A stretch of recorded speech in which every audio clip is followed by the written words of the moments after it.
say English. Jack? Jack? Come on, come on! Today, we're going to talk about sport. You beauty! Oh, sorry, Sarah, there's a big game on at the moment.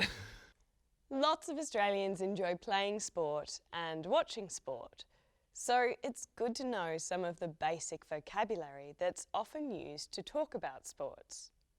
Say you wanted to talk to a friend about a game that's just happened.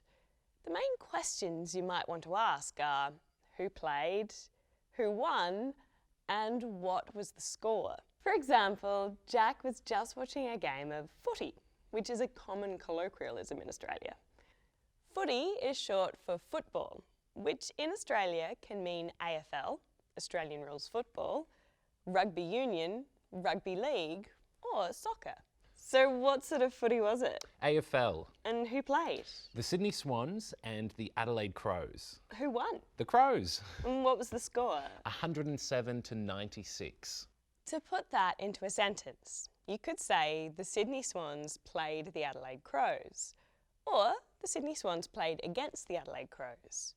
To talk about who won and the score, I could say the Adelaide Crows beat the Sydney Swans 107 to 97. Or I could say the Adelaide Crows won against Sydney by 10 points.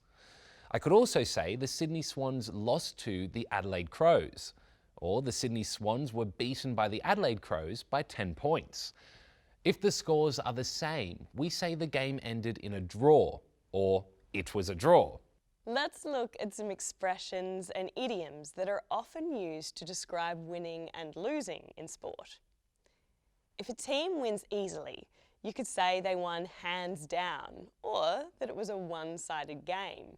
You could even say it was a blowout. You might also hear expressions like, they crushed the opposition, they destroyed the other team, they annihilated them, or they blew them away. If the scores were close, you could say it was close, it was tight, or it was a nail-biter. And if a team starts off losing and then start to win, you can say they came from behind. If a team hasn't won in a long time, we use the idiom break the drought. For example, the Richmond Tigers won the premiership, breaking a 37-year drought. If someone is expected to win a competition, we can call them the favourite or the front runner. And if someone wins despite facing difficulties, we say they defied the odds. Let's listen to some people talk about a sports match. G'day, mate. You catch the game last night?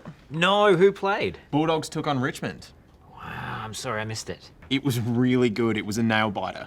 The Bulldogs took the lead early, but then Richmond came back and it was really close at the end. There were plenty of great goals too. Dusty Martin ran the full length of the ground and kicked an absolute beauty. A beauty is a colloquialism that we often use to describe something good, like a good goal. Now, if you're watching a friend play sport, you might want to learn some phrases to cheer them on. That means to encourage them. Let's have a look at some. Come on! Well done! Go get him! Way to go, boys. Yeah! Keep on pushing, yeah? Don't give up! Not bad, keep on going. Nearly there. Oh, well done, well done. Good effort, good effort. Yes! Yes, you beauty! When you're talking about sport, take note of the difference between the verbs play, go, and do. Play is used when you're talking about ball sports, as well as competitive games. For example, I play footy every weekend. I love playing board games with my friends. Do is used for sports that don't use a ball, and for non-competitive recreational activities. For example, I do Sudoku in my spare time. I heard you do Taekwondo. Go is used when you're talking about activities that end in ing. For example, I go swimming at the beach. She said she was going ice skating next week. Speaking of which, I might go and do something fun right now. Why don't you try watching and listening to some sports broadcasts and see if you can pick out the idioms and sporting expressions? That's it from us for now. We'll see you later.